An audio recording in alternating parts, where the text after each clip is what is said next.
तर hello friends, good morning. आज आहे गणेश चतुर्थी आणि गणेश चतुर्थीच्या तुम्हा सर्वांना माझ्याकडून खूप खूप शुभेच्छा. आज सकाळचं माझं बऱ्यापैकी आवरत आलेलं आहे आणि बाकीची तयारी चालू आहे. रांगोळी वगैरे माझी काढून झालेली आहे आणि आजच्या व्लॉगला मी जास्त व्हॉइस ओव्हर देणार नाही आहे. जे जसं आहे ना नॅचरली तसंच ठेवणार आहे. सो तुम्ही एन्जॉय करा हा व्लॉग नक्की. खोबरा पण जवळ ठेव ना का? हे एकावर ना? हां, खोबरा जवळ ठेव ना. खोबरं पुढे ठेवायचं नंतर ते नैवेद्य दाखवायचं नंतर पूजा झाल्यावर. मूर्ती पुढे पाहिजे बरोबर. नाही पाठी असू दे सगळं एकदा टेबल ठेवला की मग अजून हे ठेव एक पाठी. पूजा करायला नाही भेटत ना. 4 झाले, 3 सुपारी झाले, किती झाले? 3. सुपारी दोन ठेवायचे? प्रत्येकावर एक एक सुपारी घेऊन नाही ठेवायचे. अजून सुपारी आहे. ही एक बस झाली ना शेवटी पाठीमागे. मग एक बाजू झाली ना. हा हो, ही एक बस. हो ठेव. इथे समोर ठेवलीच आहे. हा इकडं. हा तर खाली उतरून नाही काय? संपते ना? हां? हो.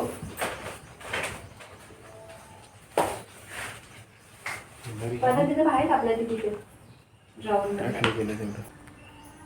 गुरुवारचे 5. फूट नारळ कळशाला बांधलं. फुलाने टाकायचं ना. फुलाने. तर एवढा काप एवढा बांधून घ्या आणि मग काप. हां फुलाने टाकायचं आहे बांध.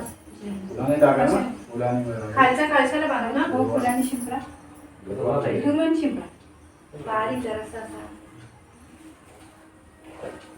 वरत आला. एवढं. तिथे बांधते का? आपल्या ती चंदनाचं हो.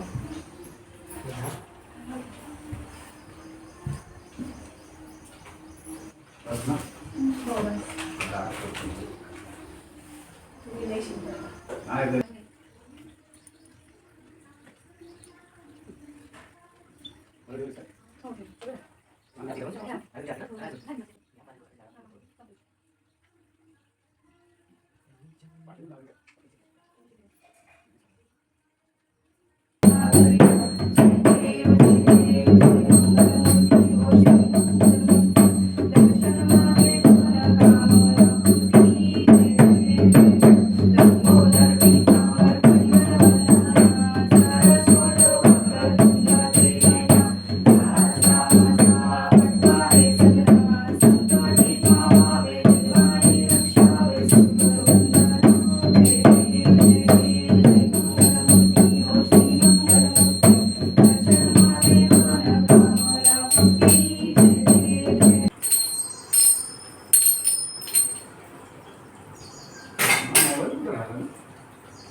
बाबांना पंचामृत दे.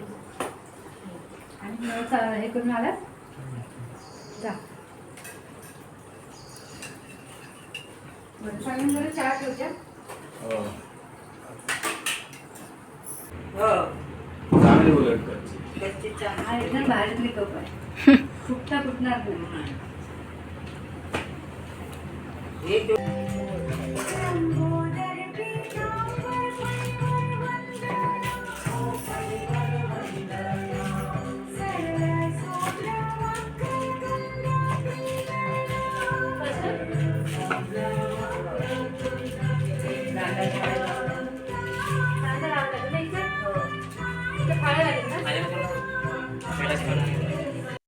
तर त्यानंतर इथे मावशीची मुलं आली होती आणि बाकी सगळे सुद्धा आमचे जे नातेवाईक आहेत ते सुद्धा बाप्पाच्या दरवर्षी दर्शनाला येतात. तसं आम्ही सांगतो सगळ्यांना व्हॉट्सअप वगैरे वरून.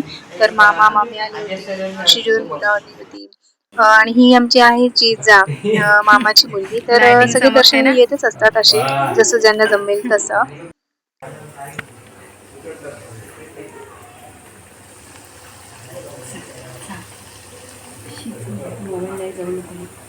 ये मी आता कळते. मम्मीचं आणि माझी जेवणाची वगैरे तयारी झाली होती आणि आजीला आम्ही मोदक बनवायला बसवलेली स्पेशली. सो ती पूर्णपणे मोदकासाठीच तिला आम्ही बसवली होती आणि बाकीचं जेवण आम्ही दोघी मिळून करत होतो. आणि बघा इथे किती मोठा पाऊस आला होता. पाऊस चालूच होता यावेळेस. आणि मग जेवणाची बाप्पासाठी आम्ही ताटं भरायला घेतली, एक गाईसाठी आणि बाकी घरच्या 2 देवांसाठी आमच्या. आणि पप्पांनी इथे नैवेद्य दाखवलं देव बाप्पाला आणि मग आम्ही सगळ्यांनी जेवायला सुरुवात केली. पटापट जेवलो मग थोडंसं रेस्ट केला आणि संध्याकाळच्या वेळेला बाकी सगळे येत होते. जे कोणी आले नव्हते ना दर्शनाला ते मग हळूहळू एक जण बाप्पाच्या दर्शनासाठी येत होते. तर त्यानंतर आमची बाप्पाची म्हणजे संध्याकाळच्या आरतीची तयारी चालू होती आणि एक बाजूला जेवणसुद्धा चालू होतं आमचं.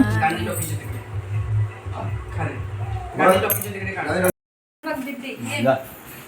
जा दीदी आता कुठं तू आत तू तिकडून कर तिकडून. हाय धर भाऊ. सगळ्यांचे काढलेत फोटो येतील त्यांचे काढू परत.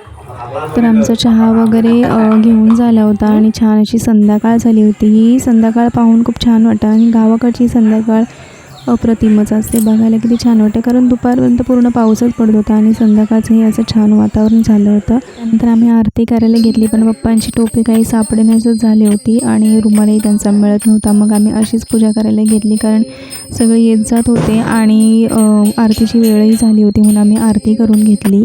त्यानंतर आमच्या संध्याकाळच्या जेवणाची तयारी चालू झाली आणि मटार फ्लावरची भाजी आमटी भात असं करायचं ठरलं होतं आणि पप्पांचं इकडे गाणे लावायचं चालू होतं.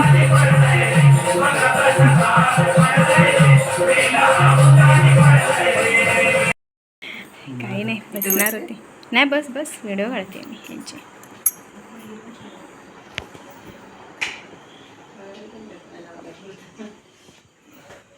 त्यानंतर आमच्याकडे ना जेवण वगैरे झाल्यावर ना सगळ्या बायका नाचायलासुद्धा येतात.